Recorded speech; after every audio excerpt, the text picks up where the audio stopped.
Ketika saya pegang itu pendek, nggak taunya si senjata itu bernama Cemeti Al-Masuri. Oh, Nah seperti cambuk. ya seperti cambuk. Jadi beliau itu dengan kesepakatan kami berdua, saya pulang diantarkan oleh para penggawanya. Alhamdulillah kameramen saya ternyata sudah pulang. Saya pulanglah. Setelah saya pulang, jikalau terjadilah pertarungan yang sangat sengit sampai anak santri saya hilang, ya, dibawa oleh si Grandong. Alhamdulillah sempat ketemu oleh kami, sempat saya selamatkan. Akhirnya kami bertarung lagi sama Grandong. Alhamdulillah Grandong itu bisa kita atasi karena dia itu sebenarnya kalau lihat dari sisinya sebenarnya dia itu adalah kawin silang kayaknya. Oh, maksudnya? Saya tidak tahu. Dia itu kawin silang. Mungkin maksudnya silang ini Kena bangsa mungkin seperti bangsa jin dengan bangsa manusia. Ya gitu. Atau siluman seperti itu. Karena sosok dia itu ketika saya hajar dengan ilmu ya kanuragan yang sangat luar biasa ya.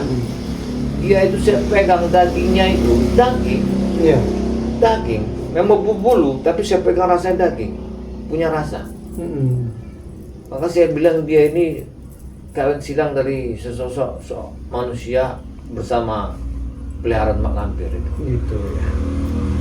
Nah, ketika si Grandong ini memang saya lewati.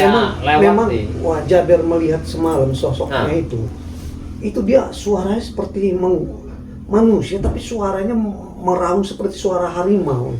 Tandanya Grandong datang, perjalanan saya yang saya pernah bertemu sama beliau itu.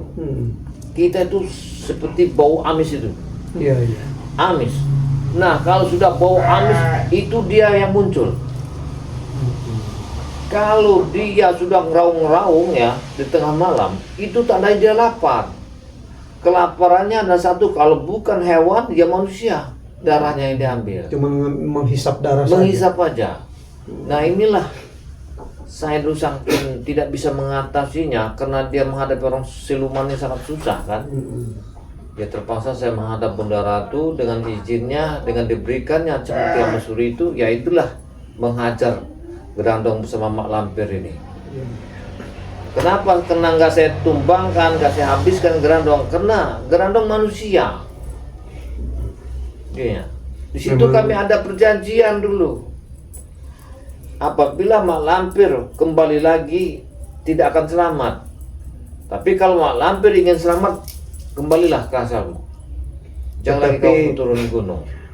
Mak lampir hadir ke sini itu karena dia memang membawa misi dendam, dan dia entah mengapa dendam terhadap Bangre itu wajah ber masih tanda tanya. Karena wajah bertanya dengan Bangre sendiri, sebab karena dibakar padepokannya. Iya benar. Nggak masuk akal menurut saya. Begini. Saya yakin ini ada sesuatu mak lampir yang lebih dari itu yang diinginkan oleh Bangre. Karena mak lampir waktu itu dia mau bikin padepokan di Bukit Tengkorak ya. Dia itu anak buahnya ini seperti apa tuh Jarwo ini ya. Jarwo ini kan berubah seperti kiai.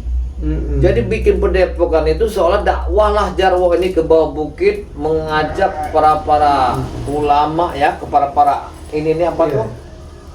Rupanya mau ingin mengembalikan fakta, ingin ditarik masuk ranahnya mak lampir, jalan sesat, disesatkan untuk menjadi mengikuti Jarwo. Nah, mereka dimanfaatkan. Jadi Jarwo itu pakainya bagus seperti ustaz dakwah. Ketika di atas, jadi ada seorang yang namanya memang iman yang kuat, dia cepat turun. Nah, dia menyampaikan kepada kami ini akan terjadi sesuatu bencana sangat besar kalau tidak dihancurkan. Dan itulah Bang Rem mengatakan. Apakah ini memang menurut Ki Jagabaya, apakah ini memang makhluk tadi, anak asuhnya mak lampir si Grandongnya, apakah memang dia sudah mulai bakalan mau beraksi mungkin di sekitar sini? Kalau ngelihat dari cerita kamu tadi, kamu yang katanya nemu orang lagi ngadakan ritual segala macam itu, yakin karena tujuan mak lampir kemungkinan dendam dia membara. Ini sakit hati. Iya, iya. Kesakitan hatinya ya ini tadi. Padepokannya dibakar Bangre Lampung. Jadi anak buahnya bucar-wacir, ya kan? Akhirnya di situ yang telah mengikuti perjalanan Jarwo ini ya, disitulah kami luruskan anak-anak itu, kami arahkan supaya jangan sampai dia kan dimandikan dulu, disertu. Karena kalau nggak disertu dia tuh nggak ingat pulang. Ingatnya hanya disebar mak lampir aja. Jadi kami harus mencari air comberan dari ini pesantren, 7 pesantren, 7 sumur pesantren untuk menyertukan, untuk menghancurkan kekuatan ini. Grandong, iya. Jadi kami mandikan, campur air itu kami mandikan, kami kasih air minum segala macam. Alhamdulillah, itu kan bisa ini danya, bisa lah sembuh, itu kan. Sudah itu, makanya di sinilah saya bingung, apakah benar, apakah tidak. Kalimat ini memang kemunculan si Grandong ini. Kalau benar ya ini, ya kita mau tidak mau mungkinan Grandong ini harus dibinasakan. Ya mungkin kita harus dengan kejadian semalam. Jadi menurut Wak Jaber semalam bertafakur kembali, mungkin ini suatu ujian. Iya. Dan untuk salah satu wasilah bagi kita untuk semakin mendekatkan diri kepada Allah, bahwasannya kekuatan yang datang ini semakin berat dan kita sudah jelas bahwa kita pun tidak ada daya upaya kecuali memang kita harus menggantungkan kepada Allah Subhanahu wa taala. Dan memang mudah-mudahan Grandong atau makhluk apapun yang daripada antek-antek mak lampir, ya mudah-mudahan kita bisa mengatasinya, yang tentunya seperti Grandong ini memang seperti Ki Jagabaya bicarakan, berarti memang dia sudah dikirim lagi di wilayah kita ini mungkin untuk mengacak, termasuk mungkin Padepokan Ki Jagabaya, karena dasarnya mungkin sudah ada asalnya dendam tadi, sehingga dimulailah dari Ki Jagabaya mungkin. Di situ dianya. Karena tak mungkin dia turun gunung kalau bukan si lampir itu memerintahkan. Ini kan, tak mungkin pula si Grandong itu muncul di kampung-kampung kalau bukan di bawah si Jarwo ini. Iya. Ini, karena Jarwo ini jelas sakit hati tujuannya ini. Makanya di sinilah dia ini seperti sudah benar-benar tidak sadar bahwasanya benar-benar dia sukmanya sudah terikat sekali dengan mak lampir. Yang kita takutkan ada, yang kita harus tiwan-tiwan. Makanya saya sekarang ini nggak ngambil di air sumur untuk anak-anak itu kan, saya bolehkan. Karena ancaman kalau sudah begini ini tiwan-tiwan dan bahaya sekali ini. Karena mereka pernah dulu itu memberi air sumur pun dikasih racun. Oh begitu. Iya, untung air sumur itu kena kaitannya air jalan seperti bukan sumur, mengalir, ada ikan. Jadi alhamdulillah anak-anak itu pas mengambil kok ikan mati semua. Laporan lah. Bertanda.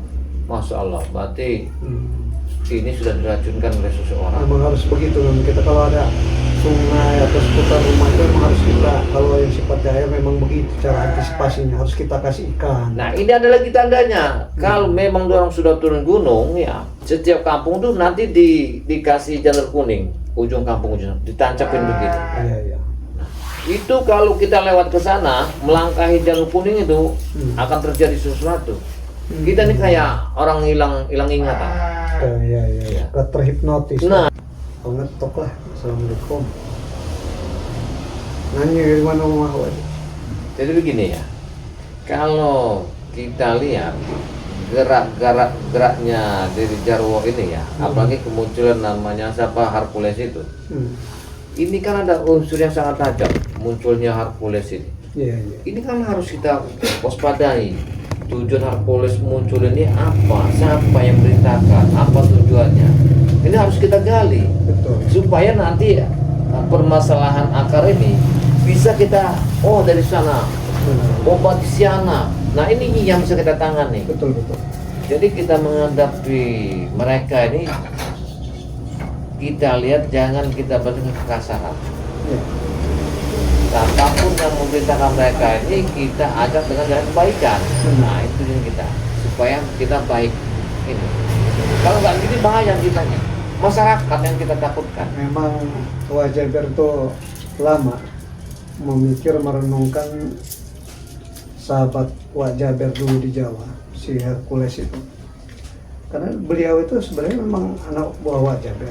Ketika itu Wajaber baru rekrut juga. Meskipun